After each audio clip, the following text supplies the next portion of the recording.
Africans all around the world, whether it is in the diaspora, whether it is in the African continent, have been complaining for one thing, that these UN troops and the military base that we get to see all over Africa continent is not something good for Africans, because these militaries, they were deployed by the old colonies. We're talking about France, we're talking about Belgium, we're talking about US, and we all know that these countries, they don't have good intentions toward Africans. These countries, their missions is not there to protect Africans, is not there to bring peace in Africa continent, but instead their mission is to make sure that they continue looting Africa as much as possible.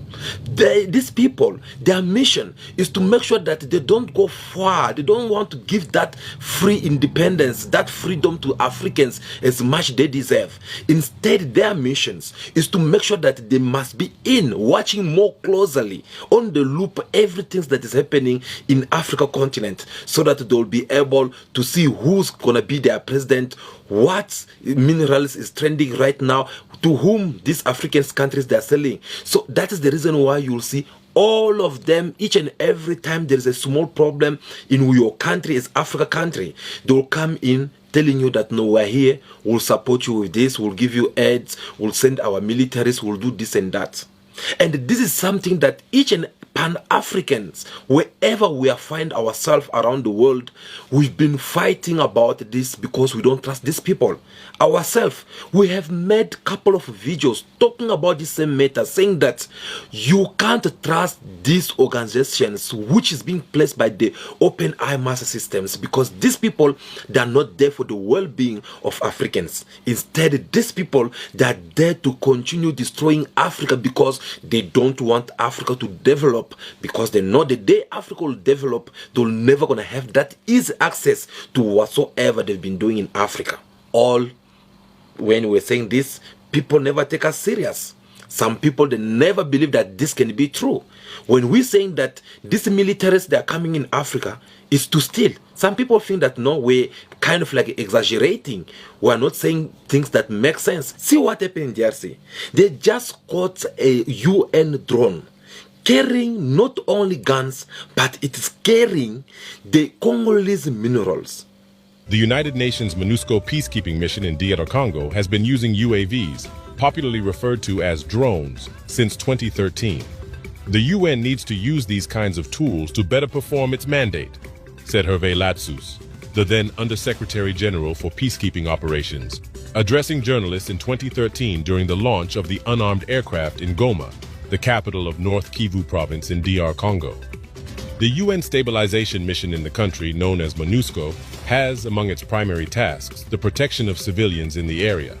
Recently, President Felix Tshisekedi of the Democratic Republic of Congo has called for an accelerated withdrawal of the United Nations peacekeeping mission, amidst numerous anti-UN protests over its failure to rein in rebel groups more than 20 years after its deployment to the country. Where was it going? Where was this mineral going? That is something that you need to ask yourself. And how possible is it that this drone, the UN drone, can carry this kind of minerals? Guess what? Well, God never sleeps. The UN drone has been caught in the east of DR Congo, carrying minerals of Congolese and guns inside. Can you imagine such a big organization as the UN being involved in this kind of drama, stealing from the Congolese government? Wow. This is the same thing that we've been telling you from day one when this drone was introduced in Congo, that these people, they are here to spy on Congolese. These people, they are here to spy in Mali, Burkina Faso, all these countries that you get to see French military base and what, because they want to have a close look on what is happening in these countries. And now you can understand why the war does not finish in Congo. Before I get to continue to tell you more about this, look at this. Footage coming out of the Democratic Republic of Congo shows a downed United Nations drone that locals allege was carrying gold, guns, and parachutes. In the footage, you can see locals and soldiers trying to move the drone to an undisclosed location. Locals can be heard speaking in Lingala and Swahili, claiming that this is what the UN is doing in Congo, not protecting, but looting the country. Locals can also be heard talking about the cargo of the UN drone, saying it contains gold, guns, and some escape parachutes. Mungu atasaidia tu, tunataipeleka sasa, tuko na kombata tuifikishe mugine, tunaenda nayo mugine kwa ifike mkavinyonge, njoo kama tunaingia na makamera maurito mingi, njoo tuwe kama tuko nini baba kubola nao. This is the drone which some village people in DRC with military, they are busy taking it to a safe place so that they can report it to the authorities. Who was running this drone? What was this mineral doing this inside this drone and the guns? Because seeing these guns inside this drone, it is a proof, a very clear proof showing that why the war in Congo never finished after all these years. We are talking about almost 30 years that this conflict has been going in the east of DRC, and no one has stopped to attack the Congolese people. We are talking about many families which are being deployed in the bush. They are leaving their house. Many families, they have lost their parents. They remain orphans because of these kind of things. What kind of guns that the UN drone have to carry without letting the Congolese government to know about it? Obviously, you can tell already that these are the guns that goes and bring more conflicts. Because these rebellions, as I always tell you time to time, that they are not doing these things on their own. These rebellions, they have their masters who feed them, who give them the food, who give them the guns. And unfortunately, until today, the UN with their all organizations, they are not able to tell the Congolese people where these guns come from, which company had manufactures these guns. This is how, it's just to show you on how these people, they are so hypocrite. They'll pretend to eat with you, but yet they are busy killing you slow by slow. That is how this world works for them. And they know very well that the day they'll let Africa be free on their own, that's when things will get ugly for them, because they'll never gonna survive. In my previous video, I asked you a question. Imagine France without Africa. Imagine the US without Africa. Do you think these countries, them alongside with the British, they'll have the courage to go all over around the world and meddling in people's business like the way we are seeing they are doing in Ukraine and Russia, or maybe Israel and Palestine? They are doing all this because they know very well that they have somewhere where they usually benefit their money. Now guys, let us try to understand this drone. How did it get in DRC? What was the mission of this drone in DRC? Because today we're seeing this drone carrying the DR Congo minerals and guns. But we need to go back to understand that was this the mission of this drone, to be carrying guns and the minerals, or it was having another mission aside? Let us find out through this report. Manned aircraft will be used to look out for threats from numerous local and foreign armed groups in the mineral-rich east of DRC. Congo and UN experts have accused Rwanda and Uganda of sending arms and troops to back the recently defeated M23 rebels, something both countries deny. UN Under-Secretary General for Peacekeeping Operations, Have Latzouz, was at the launch of the drones in Goma, the largest city in eastern Congo. These drones are tasked with monitoring the delicate region of the Kivu provinces, where there are problems with armed groups. The drones were due to be launched as early as September in the hope of monitoring the conflict taking place on the border. However, delays meant they arrived only after UN peacekeepers helped defeat M23 early November. The group was the most serious rebellion of President Joseph Kabila's 12-year rule. Still, DRC officials welcomed the drones. Alexandre Luban-Tambo is DRC's Minister of Defense. There are armed groups that don't have uniforms and are active within the population. I think that these drones will make an important contribution on this matter. The drones can fly for between 8 and 14 hours and as far as 200 kilometers from their base. They are a big boost to UN peacekeepers who have received widespread criticism for doing too little to end fighting in eastern Congo. The Kinshasa government has struggled to control the hilly and thickly forested region during 2 decades of virtually constant conflict. While a final political deal with M23 is still being ironed out, Congolese and UN forces are now expected to turn their attention to the Rwandan and Ugandan rebel groups, both of which are based in Congo's east. Now that you have watched this video, you understand exactly what was the purpose or the mission for this drone to be found in DR Congo. Was it made for it to be collecting Congolese minerals and guns? Or was it made for it to be having a special mission? Because you can tell already that here, this drone or the UN, they have not respect what was the purpose of this drone to be found itself in Congo. They have broke that law. And you can tell already that this is another proof that shows that these people, they are the one who are supplying these rebellions with guns.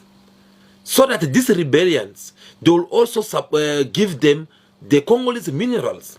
Because remember, these rebellions, wherever they are, whether it is in Chad, whether it is in Mali or Burkina Faso, whether it is in Niger, whenever they attack a territory or a village, their mission is to make sure that they take everything in as a government in that village, so that they'll be in control, so that they'll be in charge. And once they're in charge, they'll be able to start taking all the mineral from there.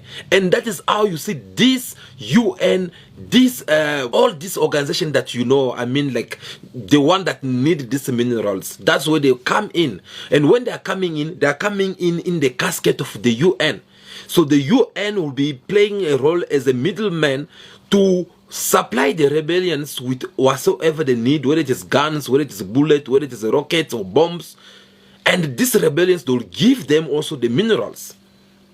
Seeing this drone, you will tell already that this drone did not land in this bush or in this village the way the village people found it by hazard. This drone landed here because it had mechanical problems.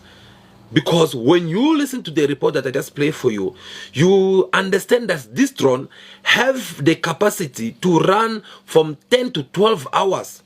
10 to 12 hours they already calculate the destination of this drone where it will land. From Africa to Europe, you are having 6 to 8 hours. It depends what part of Europe that you want to arrive. From Africa to America, you are having 10 to 12 hours. So they'll already calculate it so that once this mineral leave the DR Congo, once this mineral leave Africa continent, it will never gonna sit somewhere in one of African countries, but it will have to go straight to the destination of the country that they have chosen. That is how they made it. And our African leaders, they're so dumb to the point that they don't understand all this. When this drone was introduced to the Congolese government, for them they applaud the UN, thinking that the UN, they were there to help them, thinking that this drone will help them to identify the locations where these rebellions they are hiding. Because that is the lie they came with it. They came with that lie, telling the Congolese government that, no, we are here to provide you with our drones so that we'll be following up or monitoring all the movement that is happening on the ground. But now that you see for yourself in this video, this drone that's supposed to be empty inside, but they had make it with a specific space that can carry a certain quantity of minerals. We're talking maybe about 1 to 2 tons. It is possible because you can see even already people, those villages who were busy trying to move this drone from the bush to bring it to somewhere more safe. You will see that they were busy pushing it, and there were so many. We are talking about more than 30 people looking in that video. So this is another proof of showing that no, this drone can carry more than 3 to 5 tons of mineral gold or diamond or coltan that comes from Congo. So this drone, it is not there to help people of Congolese anymore, but instead it is there to steal, because these people, if they have to go and transport this mineral through the aeroplane or private jet, they will be caught by anyone at any time, because the drone is facilitating them to at least have that easy access for them to just monitor the whole thing, and the next things the drone will be up. Now, with this being said, what can we do, dear Africans, dear Congolese? What can we do? Are we going to close again our ears and our eyes and listen to what whatsoever to be the lies that they'll give? Because I know that the lie they'll give, they'll say that no, this drone got lost, or maybe the rebellions, they stole it, or maybe someone stole it when it was not under our control. That's the lie, the kind of lie they'll give. But was that all? Because this is not the first time that these people are being caught with Congolese minerals. Do you guys still remember about this truck, the UN truck, which was found with Congolese mineral inside, traveling all the way from the eastern of Congo going to Rwanda? Do you guys still remember about that thing? The Congolese people, they are fed up. They had called for the UN to come and fetch their troops and leave them out. What is the UN still waiting for? Because these people, they don't want you anymore. Do you still remember when this happened? Demonstrators attacked UN bases in at least 4 cities in the provinces of North and South Kivu. They say UN troops have failed to protect them from armed groups, including M23. Some protesters say peacekeepers opened fire on them. The UN denies this and has accused protesters of snatching weapons from Congolese police. And the UN's Children Agency says kids have been manipulated into joining the unrest. Congo is our heritage. Congo is for the Congolese. Ever since MONUSCO came here, they have done nothing. Nothing. People have their throats slit every day. And while we are meant to have a UN mission to keep people safe, the population is being massacred. They are being killed like sheep in the presence of that MONUSCO there. When they go home, we're going to take care of things ourselves. They say they don't have the means to combat the M23 rebels, so we are going to defend ourselves on our own. If they don't leave today, we are going to keep demonstrating until they do. These are the Congolese from the east of DR Congo who are asking the UN troops to leave their soil. After doing that, their president came also and make it more publicly in the United Nations Assembly, asking them to leave the Congo country. Il est à déplorer. It is to be deplored that the peacekeeping missions deployed for 25 years in the Democratic Republic of Congo have failed to cope with the rebellions and armed conflicts which are tearing apart the region, nor to protect the civilian population. Many civilians in DRC feel the same way. Earlier this month, protesters demanded the peacekeepers go. They accused the UN of doing little to protect them. The Congolese army cleared the demonstrations. 43 people were killed. UN peacekeepers have also worn out their welcome elsewhere. They left Sudan's Darfur region in 2021 at the urging of the government. And Mali has become one of the latest countries to demand that they pull out. The UN has admitted to shortcomings, but says without peacekeepers, things will be much worse. He asked them to leave his country because he did not see the use of them being there. These people, they've been there, they're not doing nothing. Instead, they are busy stealing. So, I begin to realize that the day the UN will leave the east of Congo, I think this whole conflict will finish. Because these people, whatsoever they are doing in Congo, they never want to make it publicly. Whatsoever operation they do, they don't want to communicate it. Do you know why? Because they are the one who help these rebellions with guns, with food, with whatsoever they need, and they get Congolese mineral in exchange. Now that the Congolese people, they don't want them anymore, then that's when you see them, they are going crazy. They even ask that they should give them enough time, but that is not gonna happen because we are not going to let them to do that. Yes, because if we have to give them enough time as Africans, these people will plan another plan B, so that even if they leave, they'll leave some drama behind them. So we don't want that. They are Africans. Congolese, they are our brothers. And all we have to do is to stand together with them and give them the hand and put even more pressure so that these all world organizations should leave that country with an immediate effect. Is it only Congo? No. There is many countries. We did it in Burkina Faso. We chased them out because we speak one word, one language as Africans. We went in Mali. We chased also them out because we're all together. We did it again recently in Niger. We chased them out because we make noise all over around the world, all of Africa continent. We support people of Niger and they succeed to chase France out. The country who had the courage to threaten them, saying that if Niger military government did not step down and leave the power to the elected president, we are going to invade Niger. Do you still remember what Emmanuel Macron said with France? And we managed to shut them, and we managed to challenge their words. We managed to remove them out of Niger. And Niger right now, as we're talking, they are one of the African countries that the economy is busy developing even more faster. So I believe we can do it again with people of DR Congo. We need to give them hand. We need to give them our support as Africans so that this UN can leave that country once for all. And they must leave empty-handed. They must leave all their guns or machines, whatsoever it is. They must leave it back there because they have still enough already from the Congolese people. So they should leave whatsoever they go. They must just go with their own clothes. Whatsoever they have over there, they must leave it. Whether it's the military camp, whether it is whatsoever they invest there so far, they must leave it. The Congolese government must confiscate all these things so that wherever they'll go next, they'll learn the lesson that they are not dealing with the small boys, but they are dealing with a pure, grown, mature African young and new generation that is there to defend their continent. Guys, thank you so much. That will be all for today. I really do appreciate your time for you watching this video. Don't leave without giving us your thumbs up. Like this video in your numbers. We'll really do appreciate that. If this is your first time to watch our videos and you find something beneficial and you would like to find more from us, please just make sure that you hit that subscribe button so that whenever we are live here, you don't miss a notification for you to catch up with us. For now, continue to be yourself, be good, be kind, have respect for everyone in order for you to be respected. May God bless you all. I'll see you again very soon. Ciao, ciao.